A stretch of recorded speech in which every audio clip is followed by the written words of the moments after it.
Thanks so much for joining us once again on Next Up. Ray and I are interviewing another community leader. As you know, COVID has been around long enough that there's now a study examining the health effects of reinfection. And our next guest is the leader of that study. He's Dr. Ziyad Al-Aly, director of the Clinical Epidemiology Center at Washington University here in St. Louis, and the chief of research and development at the VA.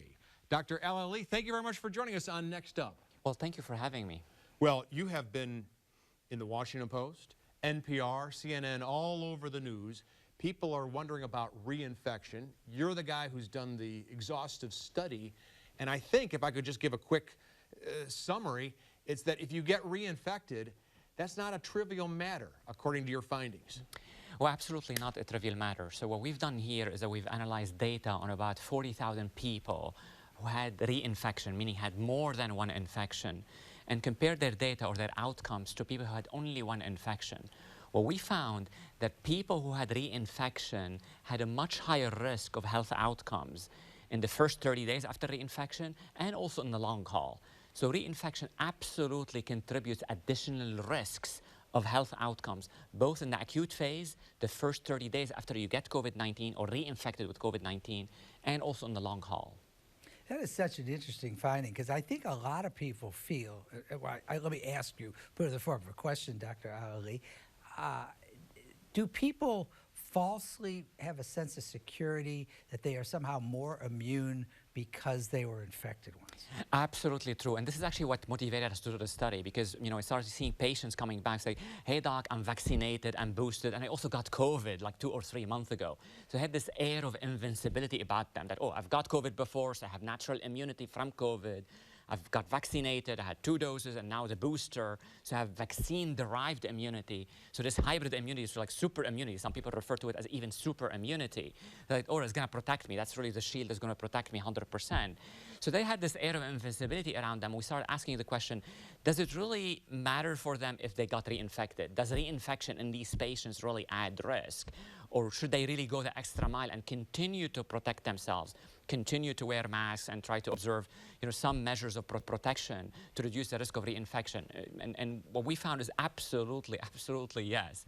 Reinfection adds risk, and that people should do their best to try to continue to protect themselves from getting reinfected. If I could just follow up real quickly, is there any, I mean, message received loud and clear, is there any added immunity, just in terms of immunity, to someone who had a vaccine plus getting COVID? We understand the outcome, but do they have any more protection at all than somebody that just got the vaccine? So certainly prior immunity, whether it's vaccine-derived or actually from a prior virus, confers some protection, meaning it's not zero at all.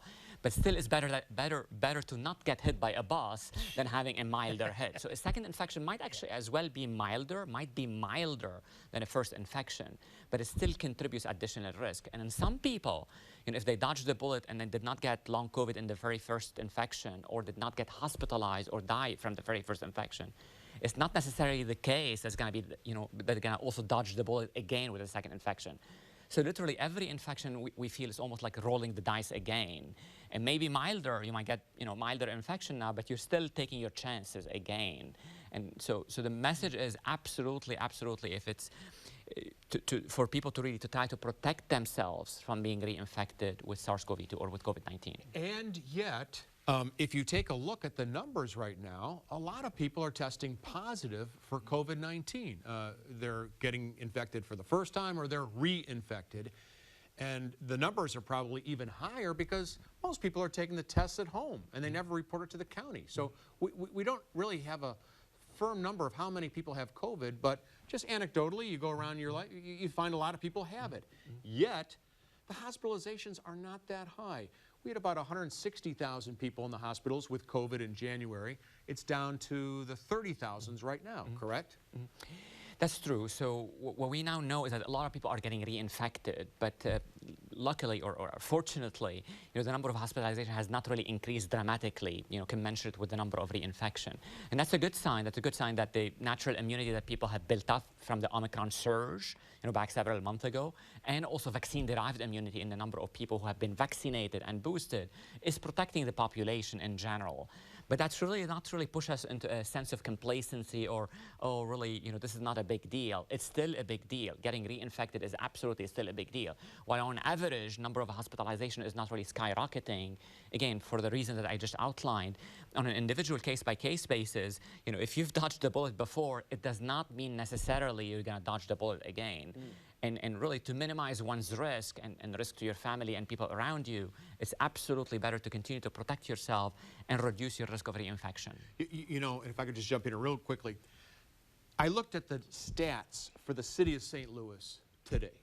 And as of today, since the beginning of COVID, not one person under 19 has died of COVID, according to the city's website as of July 13th, actually. They didn't update it for the 14th.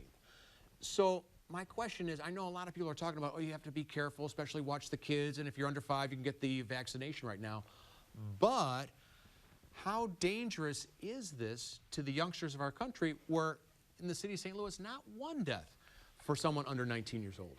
So, younger people, kids in general, weather the infection much better than older adults, and adults in their 80s and 90s for sure. So, the younger you are, the more able, the immune system is able to adapt to the infection and really deal with it in a better way.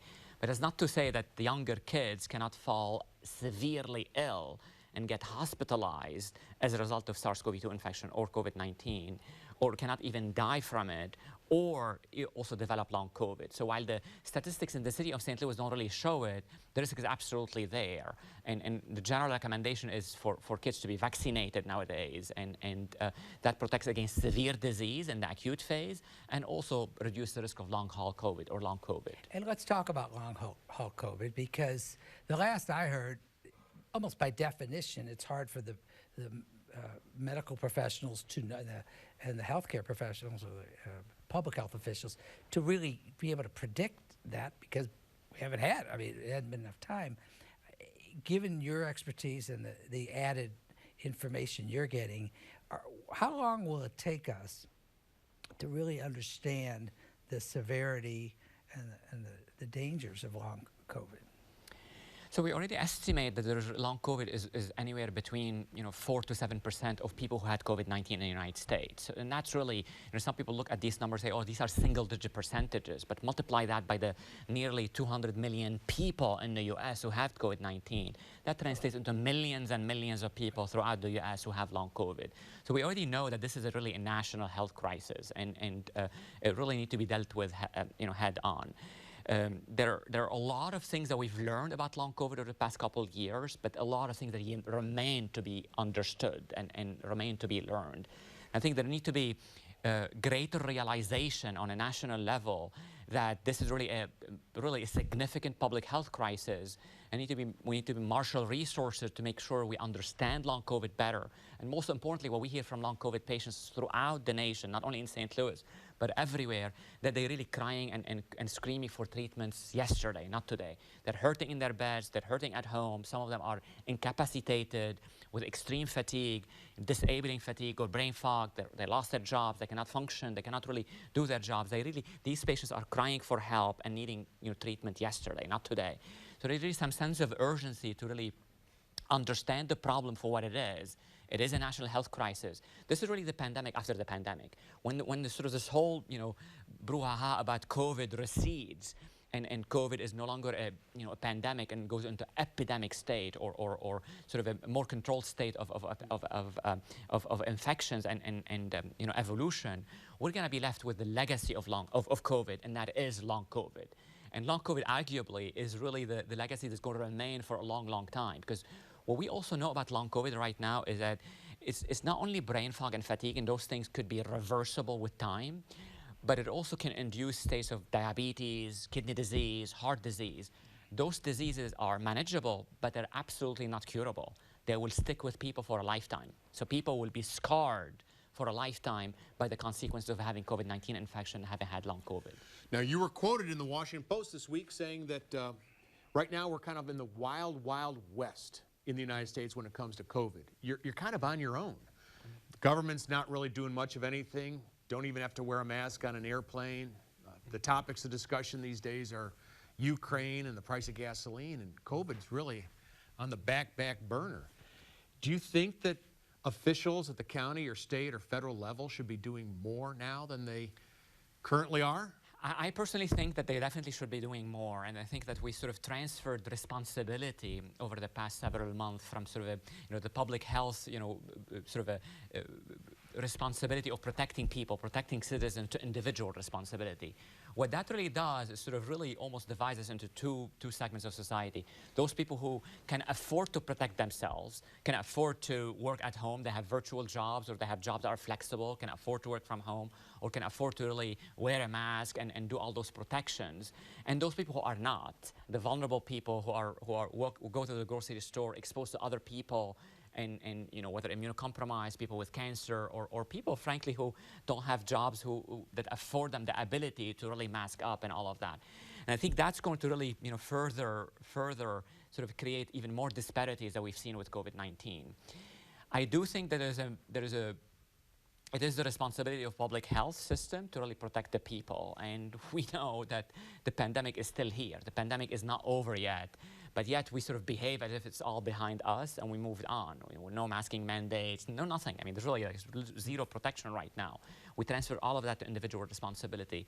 That's really not the optimal state of being. When you went into the valiant profession of epidemiology, I'm going to guess you weren't expecting anything like COVID, right? Oh, no, absolutely not. Did you ever think you'd be dealing with something called COVID fatigue, where everybody just kind of wants it to go away even though it hasn't? That was not our expectation. We actually, frankly, did not really, think that the pandemic is going to last that long. But I also understand it. Even myself, like all of us are, quote unquote, sick and tired of this and want it behind us, right? Sick and tired of masking, sick and tired of all these like lockdown measures, et cetera, et cetera. No one wants to go back. But I think what we're trying to say here, that the risk is still here. We need to find intelligent ways of really coping with the risk and mitigating it to the extent possible in pragmatic ways. So I don't really, so masking is a very small measure that protects a lot of people and has no associated cost, that's sort of related to it, or serious costs that are related to it. So we think measures like that, should be at least advised, maybe not mandated, but advised to try to protect as many people as possible. Do you also think that before there's a meeting, all participants in the meeting, if the meeting is in person, of course, should take some sort of COVID test? Well, either that or at least some level of, proof of vaccination or thing to try to reduce the risk to the extent possible, because we now know that the virus is still out there. People are people are getting reinfected. Reinfection adds risk. It's not zero. So all of that tells me that if we really are serious about protecting people in the long run and trying to protect the health of the public, then some measures need to be in place to try to make sure that we achieve those goals. Go ahead. No, I was going to say, though, isn't there a cost to all of this? If people are concerned about the pandemic, that's right in a true medical sense. But I think it was the New York Times or the Wall Street Journal last week that said that the sales of antidepressants are now off the charts. I mean, I think there's a low-grade anxiety all across the land right now. And people are walking away from all the protective measures of COVID because they associate it with a very bad time. Oh, absolutely. So we definitely, we actually have done research on mental health and people with COVID. And we assume, we actually came with, initially with this understanding that all of us during this pandemic suffered suffered loss or know somebody who got sick or died, or all of us during this pandemic really were under severe stress or some sort of stress, maybe not severe stress, but some sort of stress. So we asked the question in the study, do people with COVID-19, if you get COVID-19, do you have it worse in terms of mental health disorders? And the answer is absolutely yes. Compared to everyone else who endured the conditions of the pandemic, those lockdown, those really, this is sort of the, things are closed, no gym, no visiting friends, being at home, quarantining if you got, so all of those conditions that people endured, still the people who got COVID-19, people who actually got infected with the virus fared much worse in terms of mental health disorder, in terms of anxiety, depression, suicidal ideation, PTSD, sleep problems, really serious sleep problems, to the point that people were starting to put these patients on sleep medications, antidepressants, and also opioid use disorders. So we do understand that we are a nation in distress. I mean, this is absolutely what happened to us over the past couple of years or 2 years and a half is not a cakewalk. It's absolutely not a cakewalk. So we are a nation in distress. But the people, and we're all distressed. And you see that in the data. You see that in sort of the number of suicides. You see that in some crazy acts. You see that in the number of antidepressants that are being prescribed, number of sleep medications that are being prescribed. So the metrics are out there, absolutely. It's glaring as the sun. It's visible. We are a nation in distress. But you know who's even in more distress? The people who got COVID-19. The people, the 200 million who got infected, they actually have a higher risk of having mental health problems. So the argument there is actually still worth it to protect people. And I think we think that we definitely don't want to go back to an environment or a day where there are lockdowns and quarantines and no gyms and people are sort of like locked in their houses. Nobody is saying that. But some reasonable measures of protection, like maybe, not even mandating or, requiring for sure masking, but suggesting it or advising people that, reinfection carries risk. You need to know about it. Mask up if you'd like to.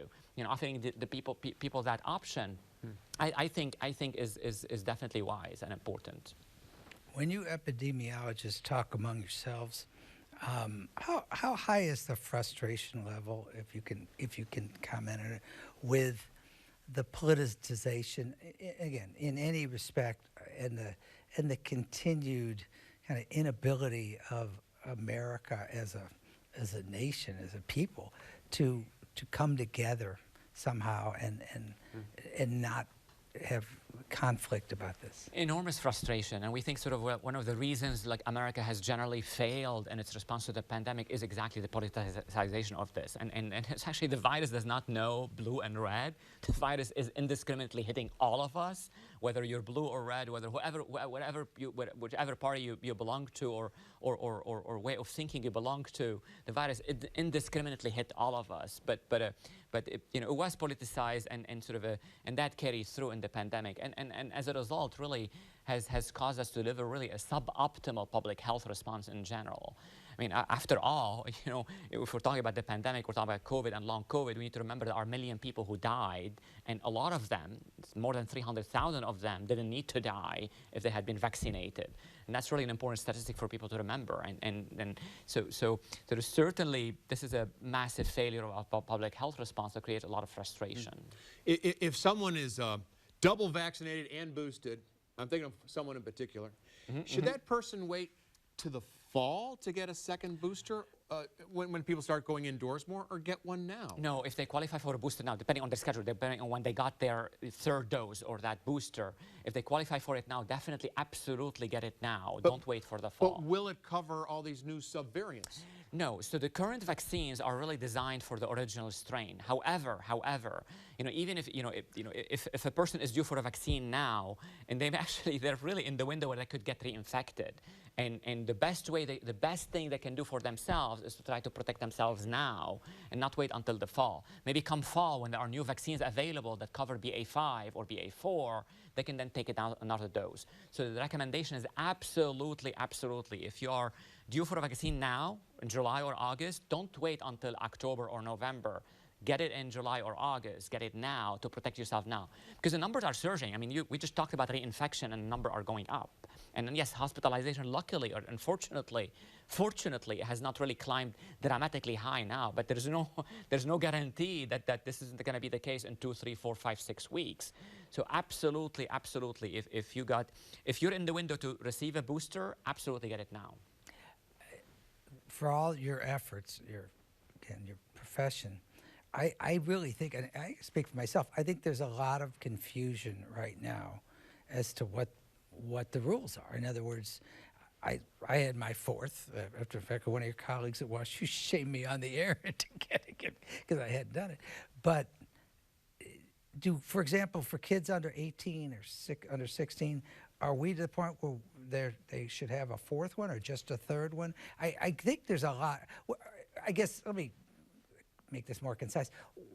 Where do people go to understand this? So usually the CDC website, but for younger folks now, it's still not authorized. The FDA is actually considering, and any time now in the next few days, they will actually provide guidance for vaccination for the 4th dose in younger adults. Now it's approved for only older adults, you know. And that's really an important distinction. But soon enough, you know, in the next few days, expected next week, you know, the FDA will go out with an announcement and subsequently the CDC to approve that 4th dose in younger adults. If someone can't remember maybe what they lost track of, maybe in a large family or whatever, can people find out, is there a central information registry, or is there some way you can find out if you've had 3 or 4? Because I think have the card, right? You have the card, but if you, let's just say the card, you know, is lost or something. Is there a way to find out? Usually when they receive their vaccines, they would have record. Let's say if they receive the vaccine at WashU or at the VA or St. Louis University or CVS, they would have record of that so for you sure. go back to where you absolutely, absolutely, to where you got the vaccine. And hopefully it's one place. Hopefully it's like WashU or St. Louis U or the VA or CVS or Walgreens. So they would have records of that, and they can actually reproduce. Because, you know, we get a lot of cases like, oh, I lost my vaccine thing and I needed to fly. You know, back then when they actually needed your card to fly. So you know, the healthcare system where you received the vaccine would be able to supply you with a replacement card if that was lost, and that would have all the data on it. That happened to a college student who shall remain nameless. And thanks to the UVA Medical Center and Walgreens, we were able to recreate another card. It absolutely happens, and people come back to the hospital like, oh, I lost my, you know, I needed it. Like, then you have to go back to the computer system and reproduce that card. So that's doable. You as we said at the outset of the program, conducted an exhaustive study, tens of thousands of people, and you looked at reinfections. And you found out that getting reinfected is not a trivial issue, that it could have some serious issues. Well, does that happen do the reinfections and the health problems associated with it occur more often with people who might be overweight, are living with diabetes, or have heart issues? And if that is the case, should there be some sort of national program, as if we don't have enough programs already, but some effort to get Americans in shape? An anti-obesity program for the kids, or some sort of like, let's get in shape like George Allen and the National Council of Fitness or something. No, this is a very important question. So reinfection is absolutely not random. You know, people who get reinfected are generally people who are immunocompromised, people who had some immune dysfunction, you know, people who have maybe cancer on chemotherapy, kidney disease, diabetes, obesity. So people have some levels of risk factors that predispose them to getting reinfected, and also adverse outcomes after reinfection. So reinfection is not random. That's not to say that we don't see, you know, 18-year-old who is previously healthy, athletic, who's doing absolutely well on their 2nd or 3rd infection and getting ill from it, right? So absolutely, I mean, that's absolutely the case. We see 20-year-old or 25-year-old people on a ventilator in the ICU after reinfection. So we're not saying that does not really happen, but on average, reinfection is not random, and it's sort of a, you know, generally the older adults, sicker individuals, people who had immune dysfunction, people who had diabetes, kidney disease, obesity. And I think sort of one of the reasons America got hit hard by the pandemic, and arguably maybe to a much bigger degree than a lot of other countries, is that we went into this pandemic as a sick nation. We went into this pandemic with very high rates of diabetes, very high rates of obesity, very high rates of cardiovascular disease. You know, we simply eat too much, don't exercise as much, and we don't have enough programs to really also make sure that we are a fit nation. So we went into it, you know, went into this great challenge, probably like the biggest challenge in the 21st century so far, really with an unfit, you know, obese, eating too much, not exercising much, with high rates of diabetes, heart disease. And so it's definitely, if we want to draw one of the major lessons of this pandemic, you know, hopefully we'll be more focused on preventive efforts and efforts to really try to reduce those comorbid diseases, try to manage people's obesity, motivate people to exercise more, lose weight, and really, you know, prevent cardiovascular disease, prevent kidney disease, prevent diabetes. So if we're faced with another challenge in 10 years, 20 years, 30, hopefully not, hopefully absolutely not. But if we're faced with a challenge again, we're able to face it with a healthier nation facing it, which certainly will lead to better outcomes. If someone in our 9 PBS audience has had reinfection or knows a loved one, friend that has had one, probably just reached for an extra glass of wine. after listening to this. Sorry. No, it's okay. That's what you're here for. What would you say the next thing they should do is? What would you recommend is what I should do tomorrow? If So people got reinfected, and we now know, I mean, thanks also to American medicine and really the wonderful scientific work that has been done over the past 2.5 years, we have antivirals that work. For example, Paxlovid, right? So for people who get reinfected, if they qualify for Paxlovid, meaning if they meet the conditions or eligibility criteria for that treatment, we know that treatment reduces the risk of hospitalization, reduces the risk of death. So absolutely reduces the risk of severe disease. But it must be taken in the very first 5 days of encountering the infection. So let's say somebody got infected yesterday, and if they're feeling sick, they have fever, they test themselves at home, they test positive for COVID-19, they should be calling their doctor. Do I qualify for Paxlovid, doc? Can I get that? Can I go to CVS and pick it up? Can I go to Walgreens and pick it up? Because that medication, if they qualify for it, it can reduce their risk of being in the hospital, being put in the hospital as a result of reinfection, or even worse, dying from it as a result of reinfection. So for people who have who got reinfected, hopefully they won't get reinfected, but for people who already have that, happen to them in the past several days, it's very, very important to reach out to their doctors as soon as possible and initiate treatment as soon as possible. Dr. Ziyad Al-Aly, thank you very much for all the great work you do at the VA here in St. Louis and at the WashU Medical School. And thanks for joining Ray and me on Next Up here on 9 PBS. Well, thank you for having me. Thank you so much. Thanks, everybody. Thank you very much.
Donnybrook is made possible by the support of the Betsy and Thomas Patterson Foundation and the members of 9 PBS.